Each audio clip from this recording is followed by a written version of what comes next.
Welcome back to Carneades.org. Today we are going to be continuing with dumbfounding definitions, dizzying distinctions, and diabolical doctrines, a series sorting through some of the jargon of philosophy. In this video we're going to be looking at what is functionalism. Now, functionalism is an opinion or position in the philosophy of mind. It's a pretty interesting position, and it's one of the most common first positions you'll run into when you're first looking into philosophy of mind. So, quite a while ago, we did a video on the Turing Test. And anyone that's watched that video or watched the lovely movie The Imitation Game may have a little bit of a sense of what that test is. But that test is what gives rise to this intuition behind functionalism. So the Turing Test gives rise to the intuition that if a computer can act enough like a human, such that we cannot tell that that computer is not a human, then it is effectively conscious.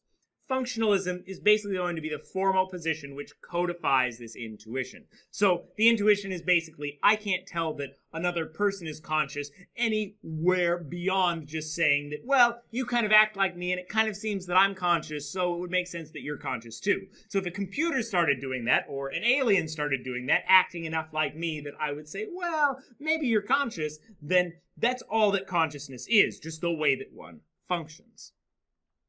The central tenet of functionalism is that mental states are defined by the way that something functions, not its internal composition. In other words, if something acts like it is conscious, then it is conscious. If something acts like it's happy, then it is happy. If something acts like it's afraid or it believes something, then it does, regardless of what it is made of. Basically, functionalism says that if something acts like a particular mental state, then it is that mental state.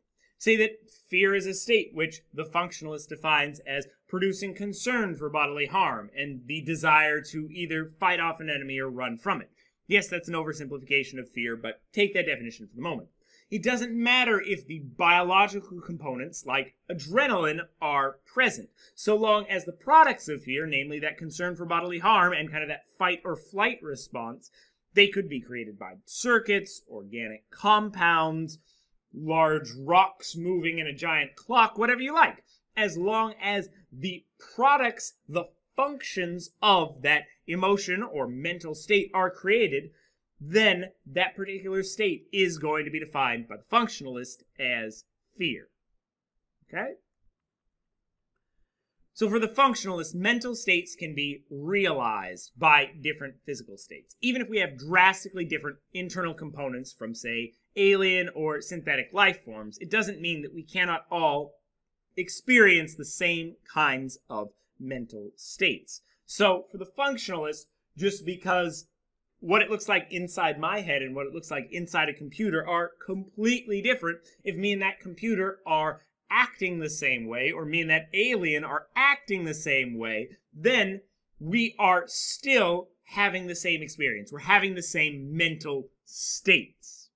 Okay? Because those shared mental states are just realized by different physical states. The mental state of fear is realized by either a human, or a dog, or an alien, or a laptop. What have you. Now, functionalism is going to be contrasted with something known as the psychophysical identity thesis, which simply says that for every mental state, there's a physical brain state that is identical to it. So for every state of fear, fear isn't defined by the consequences of fear or the products of fear, but rather a physical arrangement of neurons and chemicals inside one's brain which are identical to it, or inside one's body if fear is felt all throughout the body. Our emotions are nothing more than our physical states.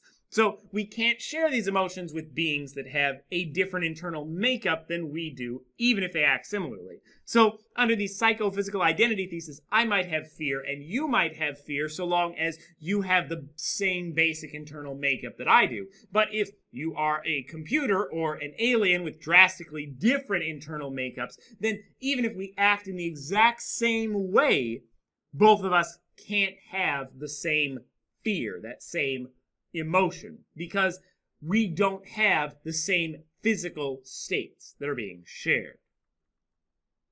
To a good functionalist, such a position may seem very kind of discriminatory or chauvinistic based solely on our species.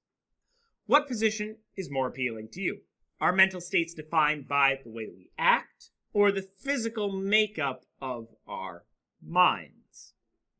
This is a good introduction to philosophy of mind. Hopefully in the future we're going to be doing a lot more videos on philosophy of mind and kind of digging deeper into these concepts. But for now, see if you can answer that question in the comments below. Watch this video and more here at Carneades.org, and stay skeptical, everybody.